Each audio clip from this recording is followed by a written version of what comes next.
Our speaker today is Clare Baldwin, a special correspondent for Reuters based in Hong Kong. Clare is an extraordinary journalist. I heard her stories last night and this morning. An extraordinary journalist for these extraordinary times. She and her Reuters colleagues won a Pulitzer and an OPC award for their coverage of the Philippine president's violent drug war, and again a Pulitzer for their coverage of the Rohingya genocide from Bangladesh. With great admiration, I give you Clare Baldwin.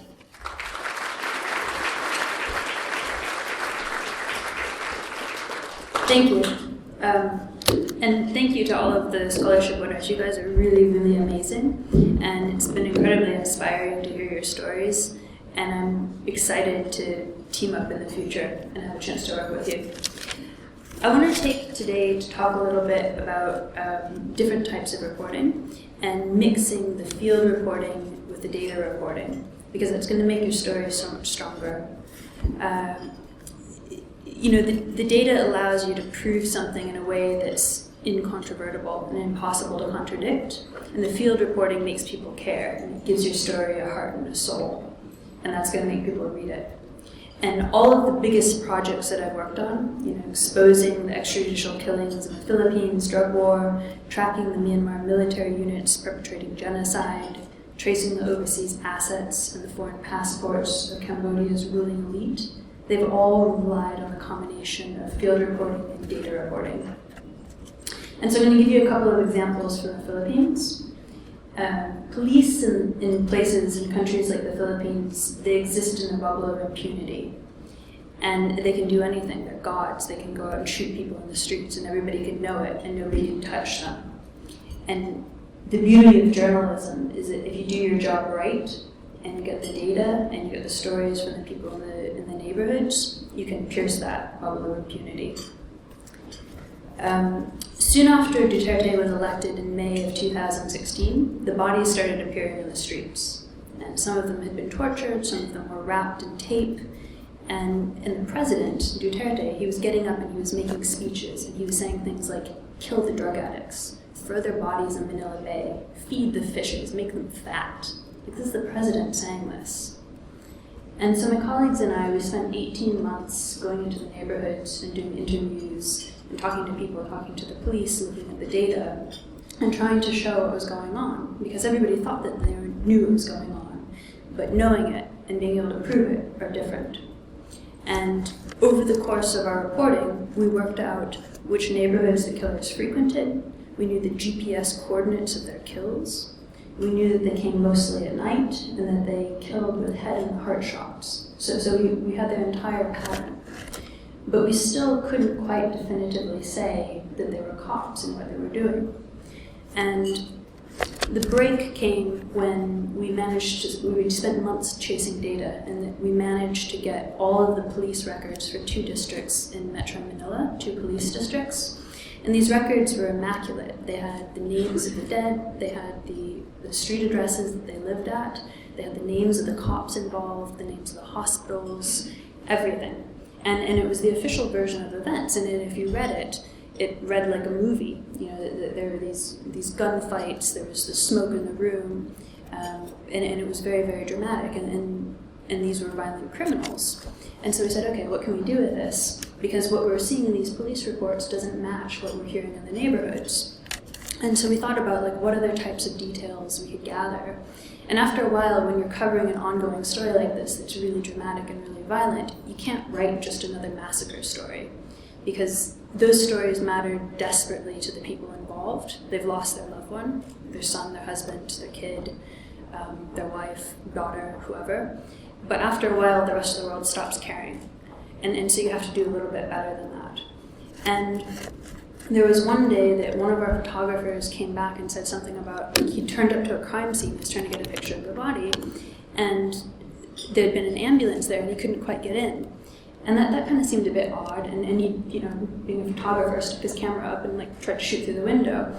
And he thought that the person in the ambulance looked dead. And I'm like, okay, that's odd, kind of forgot about it.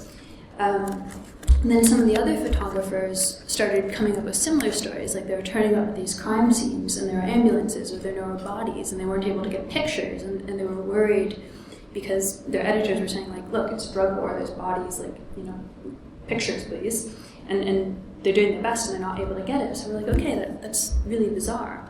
In the police reports, when we could get them, they described, the shootout, and they said that the suspect had been wounded and then rushed to hospital, and that the cops were trying to save lives. We're like, okay, that's weird, because we're not coming across any survivors. And so it was a series of little details and little observations, conversations with colleagues, conversations across different disciplines, and then the police data, and following the bodies.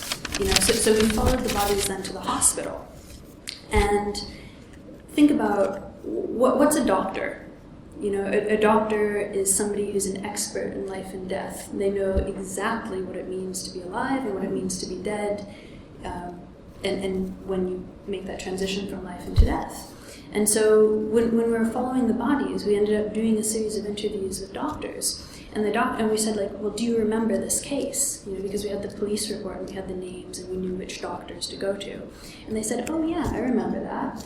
That was, 2 o'clock, 3 o'clock in the morning, and there was this flatbed truck that drove up. And on the back of that flatbed truck, there were 7 bodies, and they were stacked on top of each other. And they were stiff, and they were cold, and they were very, very dead.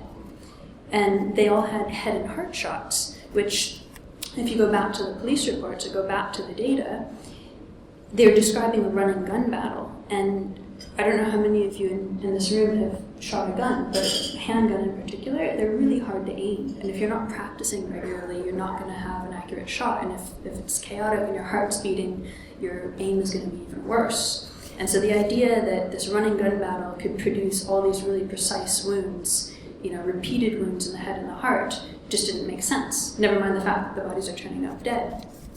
And then we went back to the data again, and we looked for a pattern, and we looked for, we did word searches on DOA, so dead on arrival, which was a term that they used when they were turning up the hospitals. We did searches for different names of public hospitals, the word hospital, doctors' names, anything that we could do to extract from that data all of the cases that involved hospitals.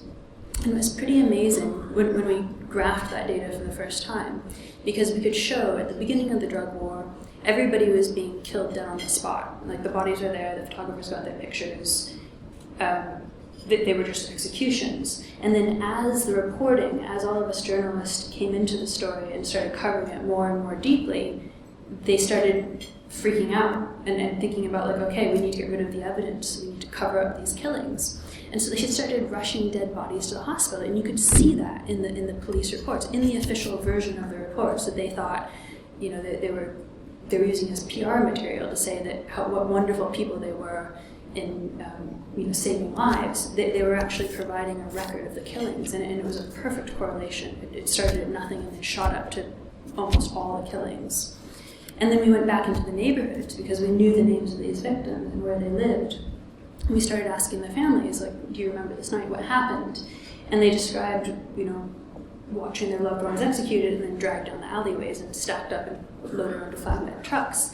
And so the reason I tell you this is to show you how you can bolster a story. Like, either of those stories by themselves would be really powerful. Like, the data story by itself is a great story.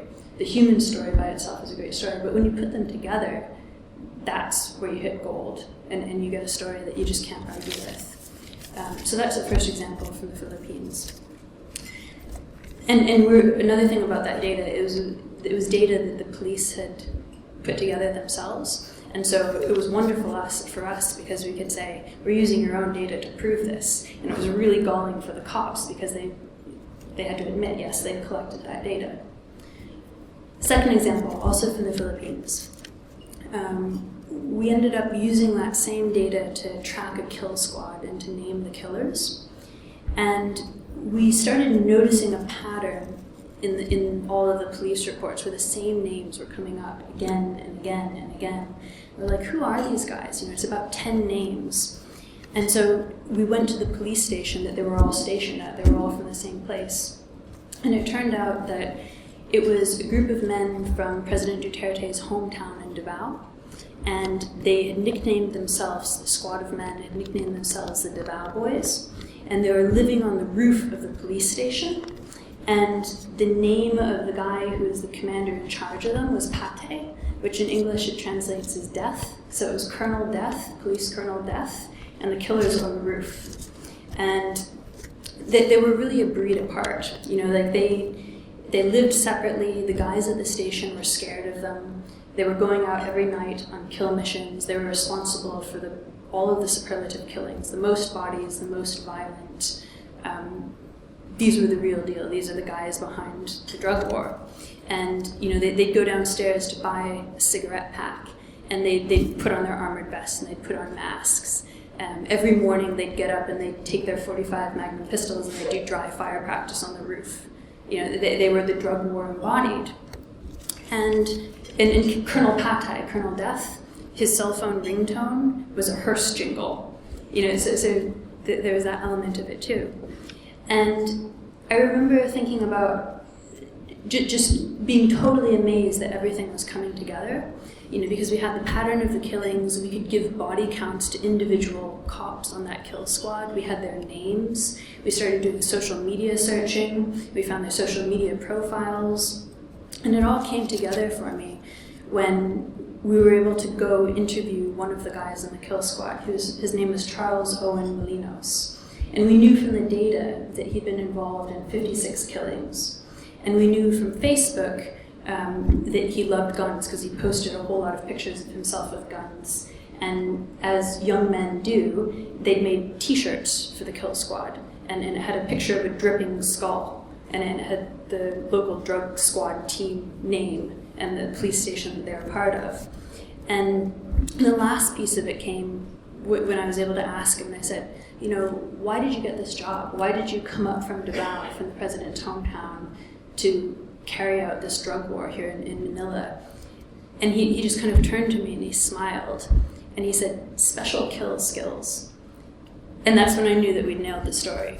And again, we had the data, so we could prove it. And then we had the human side of it, which was the reporting and the families and the social media. So as you're going out and to do your different jobs, I really encourage you to not forget about either side and just to take a shot at it and try to get it. And I want to end by telling you one more story. And this is a story from Bangladesh, from the refugee camps where the Rohingya refugees were. And there's a guy there that I met. His name was Moyibullah. And it's a story really about playing to your strengths and being able to pull off really amazing things even when there's nothing, it seems like, that's going for you. It wasn't a few months, it was probably just a few weeks after he'd fled from Myanmar and he came across the border.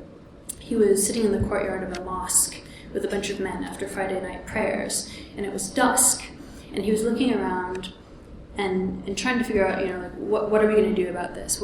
How are we going to cope? And nobody's in a good situation here. And so he looked around, and he recognized a lot of the men. He was a community leader before he fled. And he's a bit scrappy, and he's very, very charismatic.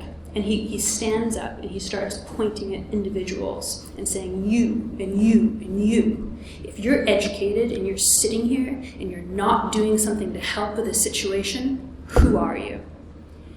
And that launched the Rohingya refugees into this situation where they were organizing and they were creating lists and trying to name the dead.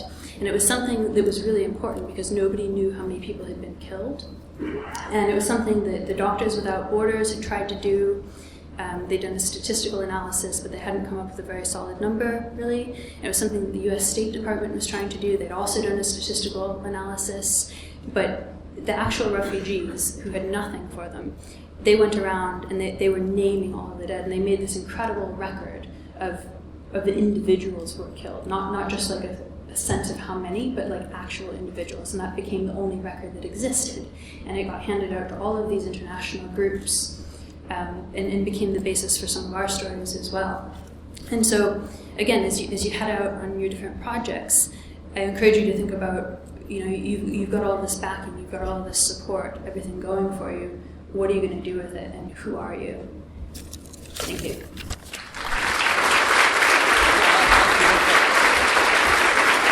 That's great. Claire, just briefly, we have a few moments left.